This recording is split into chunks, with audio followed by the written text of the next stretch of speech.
Estamos en el estudio de UMAC TV para dar vida a un nuevo capítulo de este programa denominado Diálogos sobre Educación, que pretende, como televisión universitaria, educativa y cultural de Magallanes, hablar precisamente acerca de esto que nos convoca como universidad y que tiene tanta importancia en el desarrollo de cualquier país. Nosotros estamos actualmente además viviendo un proceso de reforma a la educación que hace meritorio más que nunca tal vez hablar acerca de este tema y cómo se está desarrollando, y para eso siempre queremos invitar a destacados profesores tanto de la universidad como fuera de ella para que hablen acerca de sus experiencias, cómo llegaron al mundo de la pedagogía, cuáles son sus experiencias en el ámbito de las aulas, extracurricularmente, y para ello en esta ocasión tenemos invitado a Óscar Barrientos. Él es un escritor reconocido a nivel regional, nacional y también internacional. Es el actual jefe de la carrera de Pedagogía en Castellano, o más bien de Comunicación, de Lenguaje y Comunicación, de la Universidad de Magallanes, ¿cierto? Fuiste formado en la Universidad Austral de Chile en el ámbito del pregrado y obtuviste un doctorado en la Universidad de Salamanca, España. Así es. Y además, bueno, ha sido mentor de algunos escritores, de algunos políticos, incluso que actualmente están en la palestra nacional. Así que, bueno, la primera pregunta que queríamos hacerte, Óscar, junto con agradecer que hayas aceptado esta invitación, es cómo entras a este vínculo amoroso con la literatura que mantienes hasta el día de hoy. Bueno, gracias por la invitación. En realidad yo tengo desde muy pequeño desarrollado ese vínculo con la literatura, porque en mi casa siempre, por fortuna, tuve acceso a libros, ¿no? Siempre mi familia tuvo libros en la casa y obviamente para mí era importante la lectura de novelas muy tempranas, novelas de piratas, novelas de mosqueteros, novelas de aventuras esencialmente, las novelas de Julio Verne, que nos colocaban, que nos entregaban esa fascinante posibilidad de colocarnos en las vidas de otros, ¿no? Y ese primer impulso se fue para mí complejizando con otras lecturas más psicológicas que ya en la adolescencia fueron más fuertes, y por supuesto con el encuentro de la poesía como una exploración a la inteligencia por el camino del lenguaje. Por ejemplo, cuando leí los poemas de Pablo de Roca, cuando leí los poemas de Enrique Lin, o cuando leí La residencia de la tierra de Neruda. Para mí fueron experiencias reveladoras que me dieron la posibilidad de entender que el lenguaje podía ser un motor de transformación del pensamiento. ¿Qué recuerdos tienes de tu paso por la Universidad Austral? ¿Cómo te formó? Los mejores recuerdos, en realidad, los mejores recuerdos son de la Universidad Austral, porque fue una universidad que en aquel tiempo tenía una vida cultural muy, muy intensa, por lo menos desde mi carrera. Se hacían muchos recitales de poesía, se hacían talleres literarios. Yo fui ayudante de un profesor que me marcó mucho, que fue Óscar Galindo, que además él es el actual rector de la Universidad Austral. Y también hice mucho teatro. Trabajé durante 5 años en el grupo de teatro de la universidad y monté varias obras y dirigí.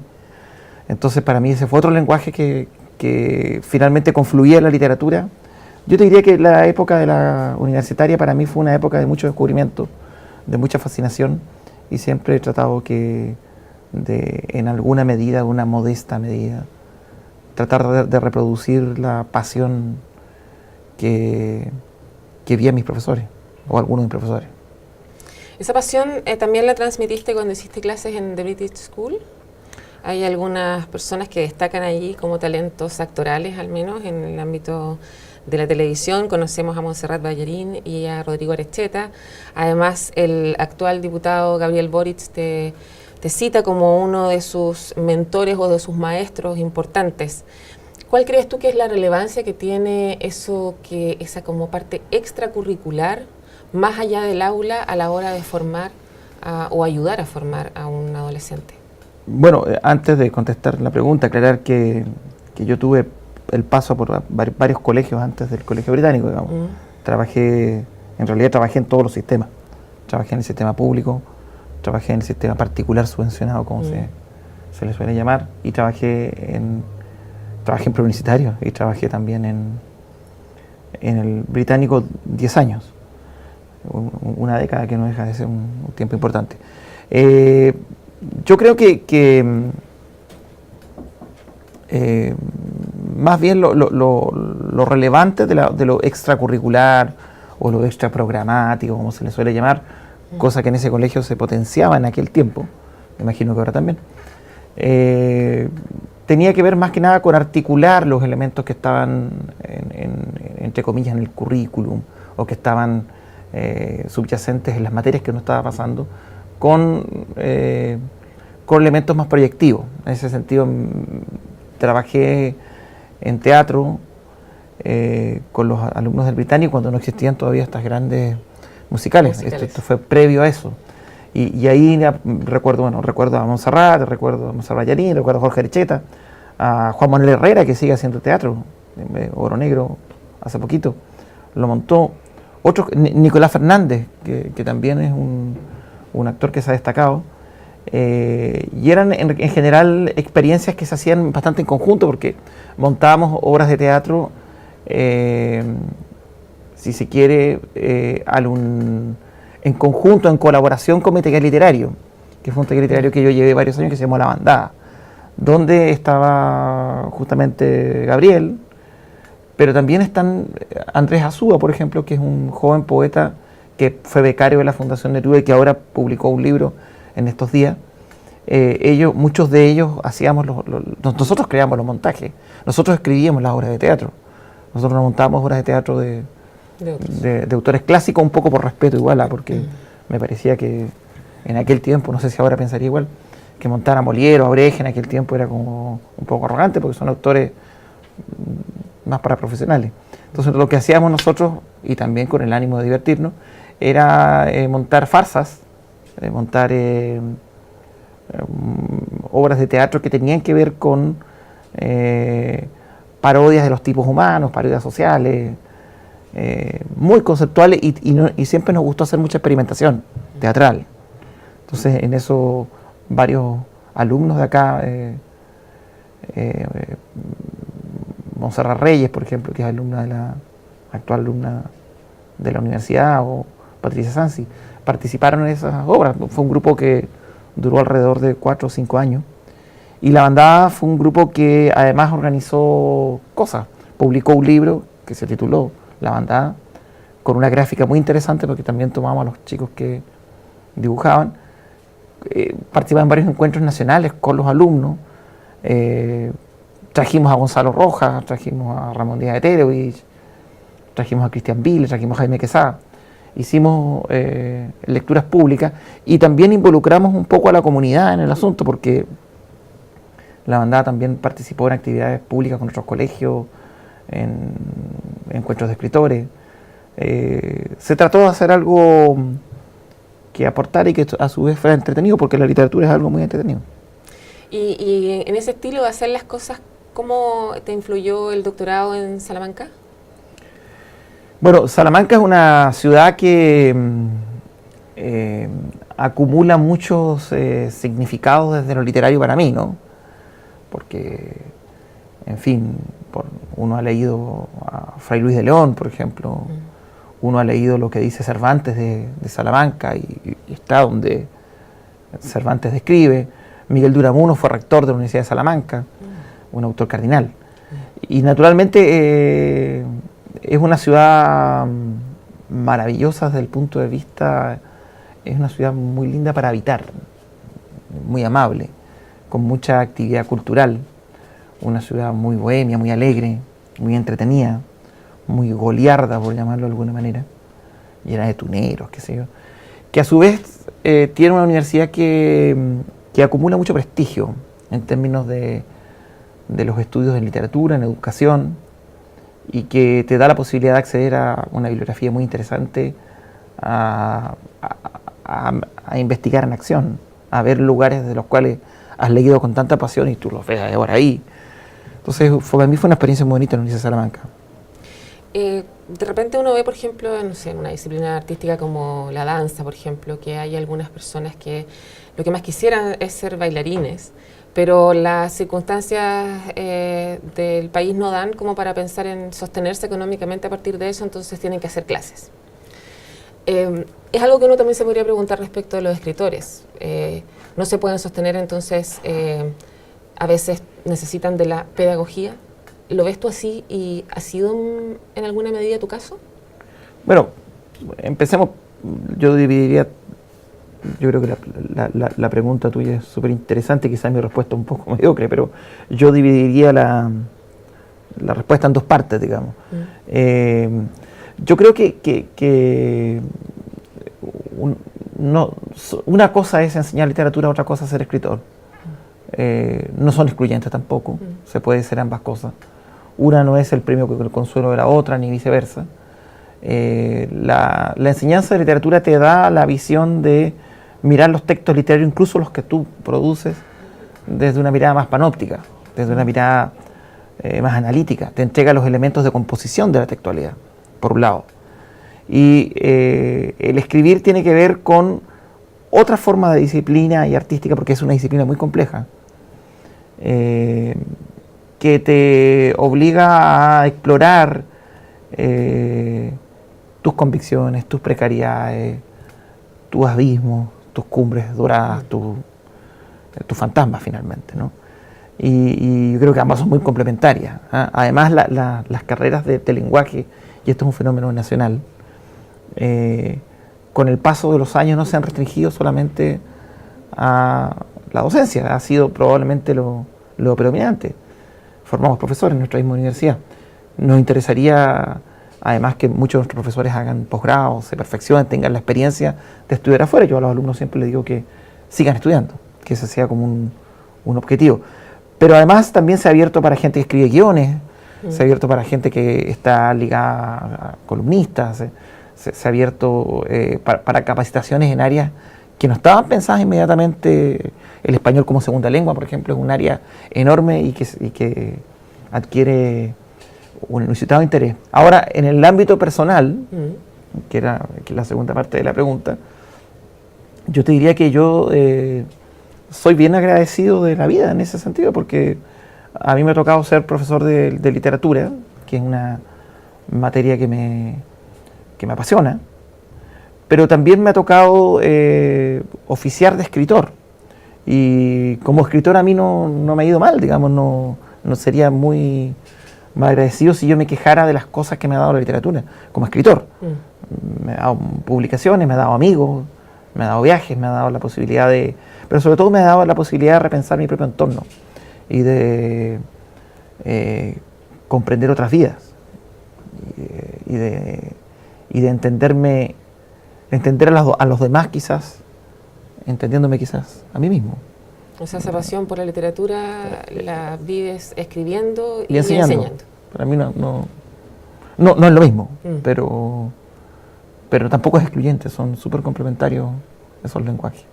¿Y cómo crees que se enseña en el aula, en el sistema escolar, esta materia? Considerando lo que tú viviste como estudiante y lo que vives ahora, has vivido en esos 10 años que me comentaste que trabajaste en diversos colegios y ahora además formando a formadores. Bueno, ha habido diversos cambios. Yo el otro día le decía a unos alumnos, yo estudié castellano, imagínate, y en el colegio el ramo era castellano. Y estudié licenciatura en castellano, de pedagogía en castellano. Cuando hice el magíster, se llama magíster en filología, mención literatura hispánica, o sea, desde los nombres, ya que los nombres siempre son rótulos, etiquetas que se pueden cambiar. Ahora se ha hablado de comunicación, por ejemplo, que es un fenómeno mucho más complejo que decir simplemente restringirse a un idioma. Por supuesto que ha habido cambios. Ha habido cambios en la forma de abordar el texto literario, ha habido cambios en la forma de entender la lingüística, ha habido cambios en la forma de entender, por ejemplo, que los medios de comunicación son un lenguaje que tiene que estar presente, pero inevitablemente en nuestras discusiones, y han sido cambios en muchos sentidos favorables. Hubo un tiempo allá por los 90, diría yo, haciendo una retrospectiva, en que a mí me daba la sensación que los ramos de esta naturaleza se habían puesto un poquito operacionales a a una visión un poco pragmática del lenguaje y se les había desarraigado quizás el enorme contenido que tiene, la enorme potencialidad que tiene el lenguaje como forma de comprensión de la realidad y forma de entender textos literarios y de forma de entender formas de comunicación. Por lo que recuerdo, las primeras reformas educacionales o los primeros atisbos que se hicieron de esto. Eso fue cambiando y fue derivando. Yo creo que además que el mismo peso de la realidad, porque hoy día existe en la juventud, y hemos podido palpar la necesidad de escribir. Existen escritores que les son particularmente sensibles. Existe la necesidad de aprender acerca de estos personajes literarios que nos han acompañado como fantasmas tutelares durante la historia de la humanidad y que siguen siendo nuestros modelos de conductas, como el Quijote, que a pesar de todas las burlas de sus detractores, instaló un paradigma de generosidad de la especie humana. Y eso sigue presente en nosotros. ¿Y las pruebas de medición han influido en algo la forma en que se enseña lenguaje? ¿Te refieres a la PSU? CIMSE, PSU. Yo creo que no particularmente, porque la PSU incorpora contenidos. Tiene una parte que es bien operacional, ¿no? Que es de hilativos, conectores, que sí, pero tiene una parte de contenidos, derechamente, donde justamente ha obligado al currículum a poner hincapié en esos puntos. Ahora, obviamente, siempre uno es crítico a cualquier instrumento de medición. Me imagino que no existe instrumento de medición perfecto y que todos los instrumentos de medición están destinados a ser perfeccionados. Claro. Pero la pregunta es si influyen a la hora de dictar la clase. Que tú quieras cumplir en el fondo con el CIMSE, que de alguna manera el colegio esté preocupado de eso para estar en un buen ranking y tener más matrículas. No creo que sea ¿No lo has visto así? Que sea una influencia tan cardinal. Obviamente existe, yo creo que un rango de intencionamiento, de intencionar un poco algún medidor, pues yo creo que todos los profesores y todos los colegios quieren que esos medidores sean buenos, y esa intención está, pero no sé si eso no estoy tan seguro de que eso influya como que sea una cosa el medidor y otra cosa lo que se pasa en clase. Yo creo que no, que el abismo no es tan grande. El tema de la comprensión lectora ha sido objeto de algunos estudios. Muchas veces en Chile no salimos bien parados de esas mediciones. ¿Tú, en primer lugar, estás de acuerdo con ese tipo de resultados? Y segundo, ¿cómo puede influir este ramo de castellano en la formación escolar para que eso suceda o no? Bueno, la comprensión lectora es un concepto bien que se las trae, digamos. Probablemente una de las cosas más difíciles en la vida es enseñar a leer, es enseñar a interpretar, en realidad más que la cosa estrictamente lectoescritora. La interpretación probablemente es lo más complejo que existe, porque implica colocar en tensión y en cuestionamiento todos los sentidos y todas las habilidades posibles de acercamiento a lo que el texto propone en la realidad y a lo que la realidad está en el texto, digamos, ese diálogo súper difícil. Yo creo que se debe potenciar la lectura y la escritura como fenómeno simbiótico. Ahora, hace poco, estamos promocionando desde la Universidad de Magallanes y con el patrocinio de la Fundación Neruda y el Consejo de la Cultura, los talleres Pablo Neruda, que en Santiago cumplen 30 años, ¿no? Que queremos hacer un taller de excelencia, porque queremos descentralizar también la Fundación Neruda. Si Neruda no le pertenece solamente a Santiago, pertenece a todo el país. Y esa es una instancia, los talleres literarios, por ejemplo, es una instancia bellísima de hacer fluir el imaginario. Entender que los textos, que los textos son más que palabras dispuestas en un orden lógico, sino que son formas en que la realidad se está revelando a sí misma. Y naturalmente, yo sé que hay estudiosos en Chile de la comprensión lectora y estudiosos muy serios, pero yo creo que la comprensión lectora es un tema, como dicen ciertos ciúticos, un tema país, ¿no? Es un tema en realidad extraordinariamente complejo, porque si nosotros no nos colocamos como país a la vanguardia de ese tema, vamos a estar leyendo mal el país también. Vamos a estar leyendo mal la discursividad. Nos vamos a estar leyendo mal a nosotros mismos. ¿Crees que algo de eso está pasando? Algo de eso está pasando. O sea, tiene que haber más preocupación, tiene que haber más énfasis en la comprensión lectora. Es un problema que es fundamental, y es un problema que, si nosotros lo abordamos de una forma inteligente y de una forma dinámica, nos va a dar grandes satisfacciones como nación. Hablabas de los talleres. La universidad tuvo hace varios años ya un taller dirigido por Aristóteles España, dando un salto muy grande. Al día de hoy tenemos los talleres con Pavel Oyarzún. ¿Magallanes ha tenido la suficiente oferta de talleres literarios, crees tú? Bueno, yo no todo lo que yo quisiera, entre otras cosas, porque... ¿Quieres mucho? Te paso a contar que mi tesis doctoral fue sobre talleres literarios. Yeah. Porque es un tema que a mí me ha fascinado desde siempre, no solamente porque considero que todo escritor tiene que tener taller literario en alguna medida, tiene que tener una instancia. Yo no hablo de un taller literario en términos de tener una suerte de gurú que te dé lecciones de cómo escribir, porque eso es un poco absurdo, sino tiene que haber pares que estén constantemente dinamizando lo que tú estás planteando. Tiene que haber formas de conducción de lo que estás construyendo y recreando. Hay experiencias en el mundo lindísimas, como por ejemplo las experiencias de Rodari en Italia con los talleres literarios. Hubo una experiencia no muy lejos de acá, que fue la experiencia del taller Aumen en Chiloé, a cargo de Renato Cárdenas y Carlos Trujillo.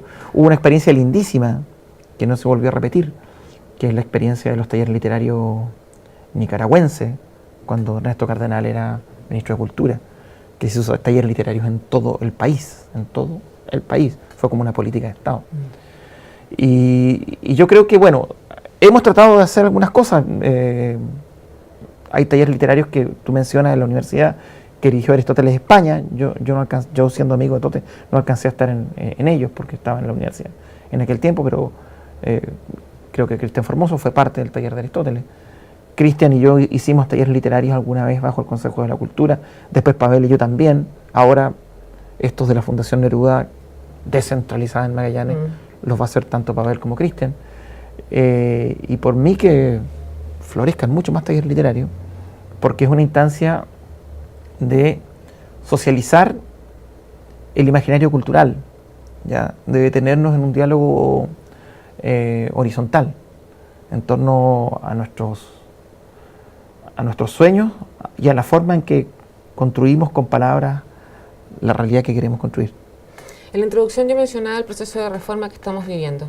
¿Cuál es tu evaluación respecto de la reforma que ha habido en el ámbito de darle un enfoque de derecho a la educación y ya no hacer una selección de los estudiantes, sino que sea más bien aleatoria, que no haya estas restricciones o que puedan mandar a un estudiante a la casa de vuelta porque no tiene el uniforme adecuado o porque tiene una mala conducta, etcétera?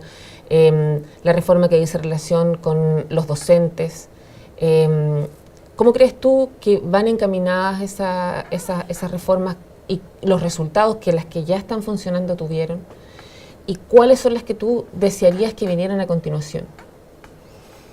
O sea, desde lo macro, el país tiene que avanzar en el tema de educación. Yo creo que desde el 2006, después del 2011, está colocada en la agenda el tema educativo como el tesoro más preciado del cual puede valorizarse un país. O sea, la educación es lo que va a ordenar todos los ejes de discusión en el futuro. Y eso algunos países han llevado una vanguardia a ese respecto. Y la educación, aparte de ser de calidad, gratuita, en el futuro, tiene que ser inclusiva. O sea, tiene que... la educación va a permitir que sectores postergados o que sectores que no han tenido acceso a todos los requerimientos y a todas las bondades que ha tenido una educación de unos pocos, se socialice y llegue a muchos. Yo estoy de acuerdo con esas medidas y quiero que esas medidas se vayan profundizando en los tiempos que vienen. O sea, discutir si la educación debe ser de todos, de partida en este país, es una discusión antediluviana. Obvio que la discusión tiene que ser, la educación es de todos, la educación le pertenece a todos los chilenos. Todos los chilenos tenemos el derecho a tener el mismo nivel educativo, la misma calidad de educación y la misma igualdad de oportunidades. Y me parece que desde esos conceptos, de esos derroteros, yo estoy de acuerdo en esa profundización. ¿Crees que debería además desmunicipalizarse? Bueno, la municipalización de la educación fue un proceso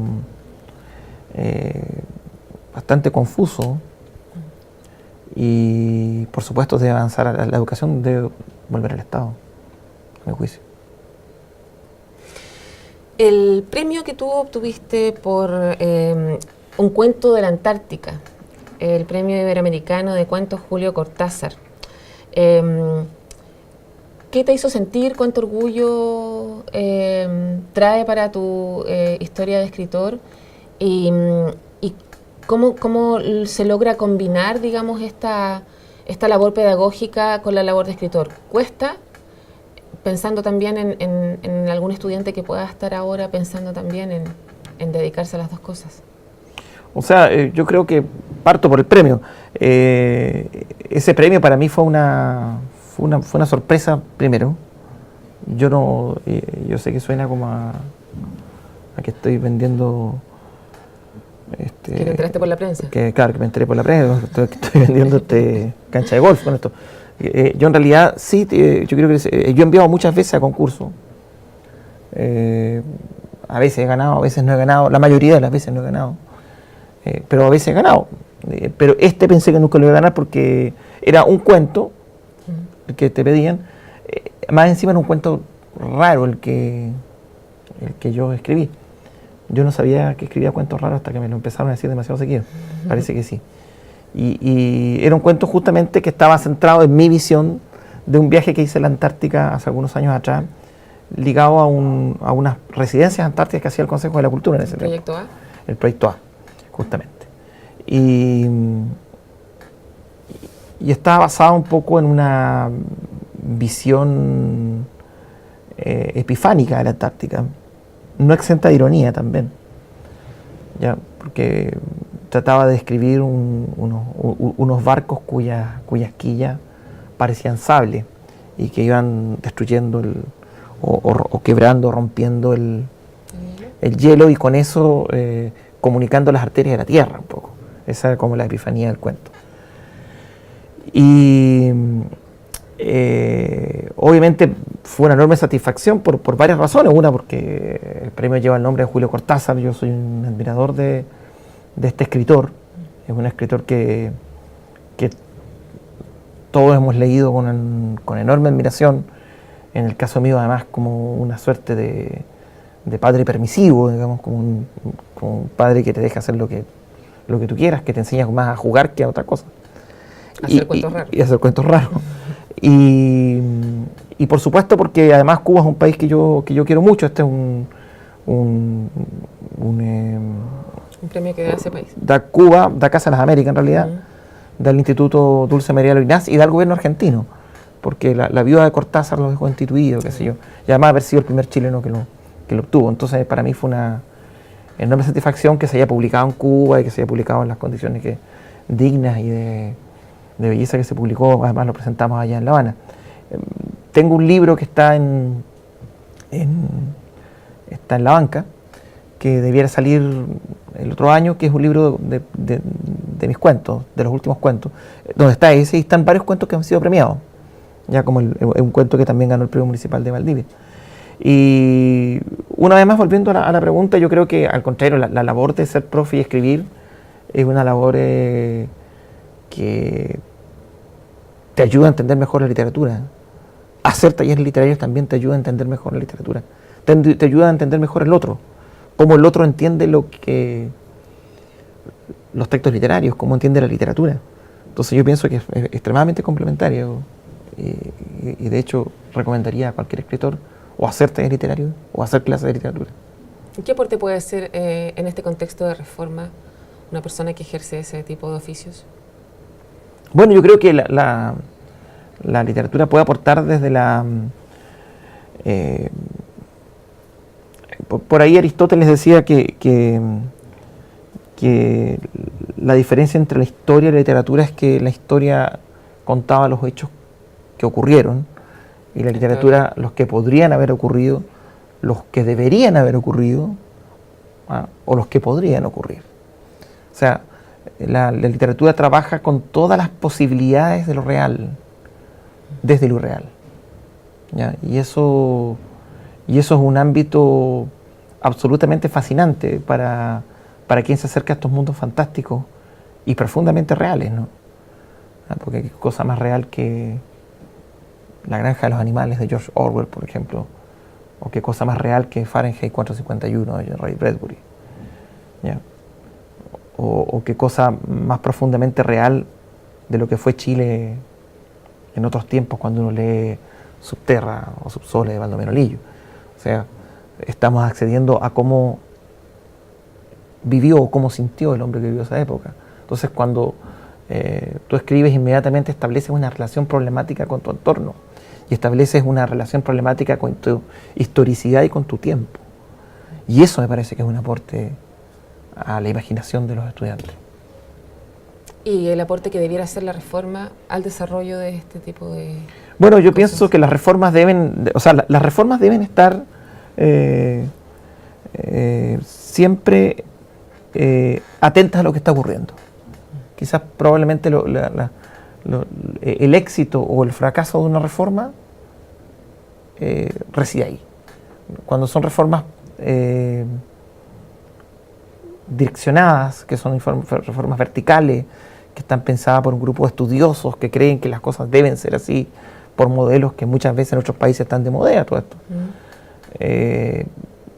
Primero que todo, creo que toda reforma debe estar atenta a lo que está ocurriendo y debe nacer desde el propio estudiantado y desde los propios profesores y de los propios apoderados. O sea, las reformas son cosas que les interesan al país como lo que quiere ser.